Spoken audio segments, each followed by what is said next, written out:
जय श्री राम दोस्तों। आज हम जो कहानी सुनाने वाले हैं उसका नाम है मौत का रहस्य। लेकिन उससे पहले अगर आपने हमारा चैनल सब्सक्राइब नहीं किया हो तो सब्सक्राइब करें और बेल आइकन को जरूर दबाएं। चलिए शुरू करते हैं। यह कहानी है अंशु की। दोस्तों, अंशु एक पढ़ा लिखा और एक जिम्मेदार लड़का था, मगर उन दोनों शायद उसकी किस्मत ही खराब चल रही थी कि कोई ढंग की नौकरी उसे मिल ही नहीं पा रही थी। एक शाम अंशु अपने चाचा जी के साथ टहल रहा था। टहलते टहलते अंशु ने कहा, चाचा जी मेरे लिए कोई काम है क्या? ये बात सुन के चाचा जी ने कहा, अंशु तुम क्या ऑटो चला सकते हो? यह सुन के अंशु ने कहा, हाँ चाचा जी चला सकता हूँ। फिर क्या था, अंशु के चाचा ने 1 महीने बाद ही अंशु को एक ऑटो खरीद के दे दिया और अंशु ऑटो ड्राइवर बन गया था। अंशु का काम अच्छा चलने लगा था। एक शाम अंशु को 12 गांव की सवारी एक साथ लेके जानी थी। अंशु जब 12 सवारी को लेके वापस लौट रहा था, तभी रास्ते में एक लड़की दिखाई देती है। वो ऑटो रोकने का इशारा कर रही थी। अंशु अपना ऑटो उस लड़की के पास रोकता है और उस लड़की को देखकर कहीं खो जाता है। आखिरकार वो बहुत खूबसूरत लड़की थी। तभी लड़की बोलती है, मुझे आगे चौराहे तक छोड़ दोगे? वो चौराहा वहाँ से 10 मिनट की दूरी पे था। अंशु उसे अपने ऑटो में बैठा लेता है और वह 10 मिनट में चौराहे तक पहुँच भी जाते हैं। लड़की बोलती है, बस यहीं रोक दो। लड़की ऑटो से उतरकर अंशु को 1,000 का नोट देती है, जो कि लाल हो रहा था, खून जैसा। यह देखकर अंशु कहता है, मेरे पास अभी छुट्टा तो नहीं है, आप बाद में दे देना। यह बोल के वो वहाँ से निकल जाता है। लेकिन अंशु के दिलो दिमाग तक अब तक वो लड़की छा गई थी। अंशु अपने घर तक तो पहुँच जाता है, लेकिन उसके दिमाग से वो लड़की निकल ही नहीं रही थी। मानो जैसे अंशु के सामने उस लड़की का चेहरा बार बार नजर आ रहा था। अंशु रात भर उसी लड़की के बारे में सोचता रहा। साथ ही भगवान से ये दुआ करता रहा कि भगवान एक बार और मुझे उस लड़की से मिला दे। 2 दिन बाद फिर अंशु को उस जगह की सवारी मिलती है। जबरदस्ती से अंशु जल्दी से उस सवारी को बैठा लेता है और रात को उस दिन की तरह लेट आता है। और संजोग से वही समय हो रहा था और अंशु मन ही मन उस लड़की से मिलने की कामना कर रहा था। अभी गलती से उसे वो लड़की दोबारा मिल जाती है उसी जगह पर। अंशु ने उसे दूर से ही पहचान लिया था। अंशु ने उसके पास जाके ऑटो रोका और कहा, आपने मुझे पहचाना?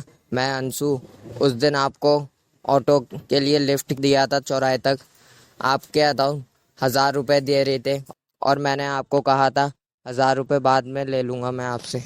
फिर लड़की कहती है, हाँ याद आया, उस दिन मेरा छुट्टा नहीं था मेरे पास, तो आज भी आप मुझे ना उसी चौराहे पे छोड़ दीजिए, फिर मैं आपको दोबारा से पैसे दे दूंगी पिछली बार और अब के भी।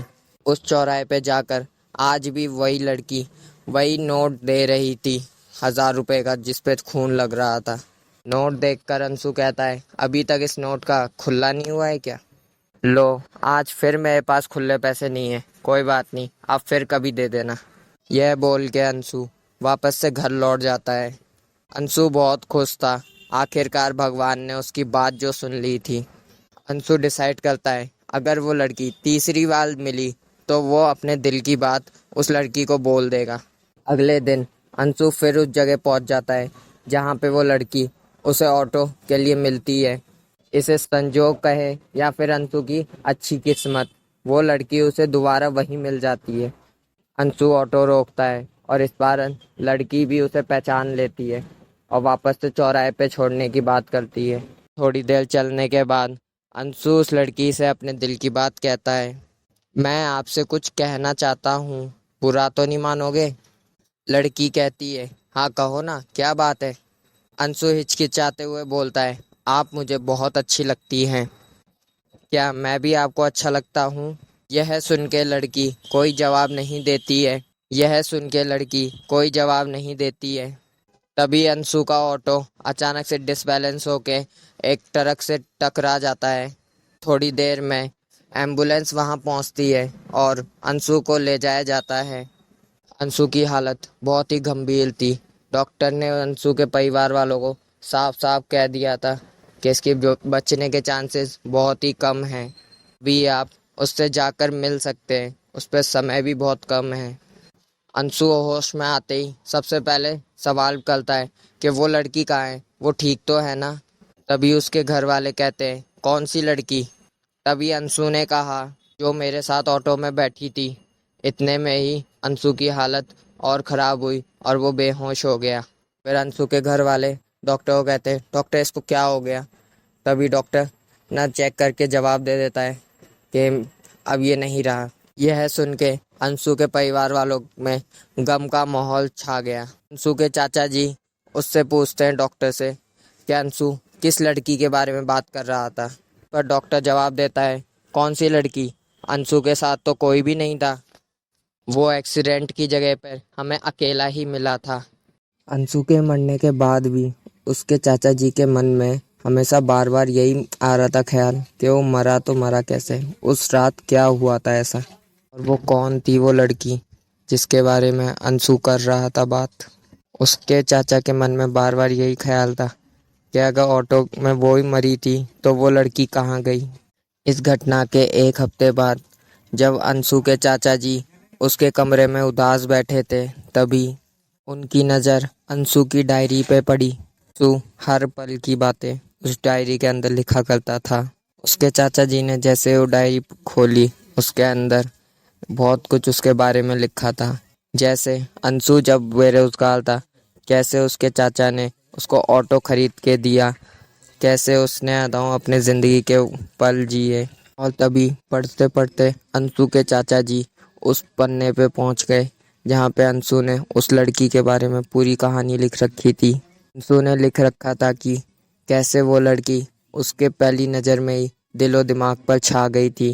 चाचा जी ने और भी पढ़ा, जैसे वो कई बार उसे उसी जगह पे मिलती है उसी समय पे, कई बार वो लाल कलर का नोट 1000 रुपए का, लगभग उसने सभी कुछ लिख रखा था उस डायरी के अंदर। और आखिरी पन्ने पे लिख रखा था अंशु ने कि आज वो उस लड़की को अपने दिल की बात कहेगा, और अगर वो लड़की उससे पट गई तो सबसे पहले वो अपने चाचा जी को इस लड़की के बारे में बताएगा। यह सब पढ़ने के बाद अंशु के चाचा जी को ऐसा लगने लगा था कि कुछ तो गड़बड़ है। ऐसे ही 2-4 दिन और बीत जाते हैं। इस बीच अंशु के चाचा जी बड़े बेचैन से रहते हैं। इस बीच अंशु के चाचा जी के मन में ये ख्याल आता है, क्यों ना उस जगह जाकर देखा जाए जहां वो लड़की अंशु को मिला करती थी। अंशु की डायरी के लिखे हुए समय और वक्त के अनुसार वो वहां पे उस जगह पे पहुंच गए थे एक ऑटो लेके, और वो उस जगह वहां पहुंच जाते हैं जहां पे वो लड़की उसे मिलती है अर्जुन को, और उसी जगह वो पहुंच जाते हैं जहां पे अंशु को लड़की मिलती थी। जैसे ही अंशु के चाचा जी उस जगह पहुंचे, उन्होंने देखा कि एक लड़की हाथ हिलाते हुए लिफ्ट मांग रही है। इससे पहले अंशु के चाचा जी का ऑटो उस लड़की के पास पहुंचे, उससे पहले एक और ऑटो वाला उस लड़की के पास पहुंच गया होता है, और वो लड़की उस ऑटो में बैठ जाती है। और अंशु के चाचा जी की नज़र उस ऑटो के नंबर प्लेट पे पड़ती है, और वो नंबर प्लेट देखकर बेहद हैरान हो गए, क्योंकि वो नंबर प्लेट और किसी की नहीं बल्कि अंशु के ऑटो की ही थी। अंशु के चाचा जी ने हैंड टू हैंड ऑटो वाले को कहा, इस ऑटो वाले के आगे लो, मुझे देखना है ये ऑटो चला कौन रहा है। जैसे ही अंशु के चाचा जी की ऑटो उस ऑटो वाले के बगल में पहुंचती है, वो देखते हैं कि ऑटो को और कोई नहीं बल्कि अंशु ही चला रहा है। यह देख के उनकी आंखें फटी की फटी रह गई, और वो ऑटो अचानक से गायब हो गया। यह देख के अंशु के चाचा जी को पता चल गया था कि अंशु की मौत कोई एक्सीडेंट नहीं थी बल्कि किसी और वजह से ही हुई थी।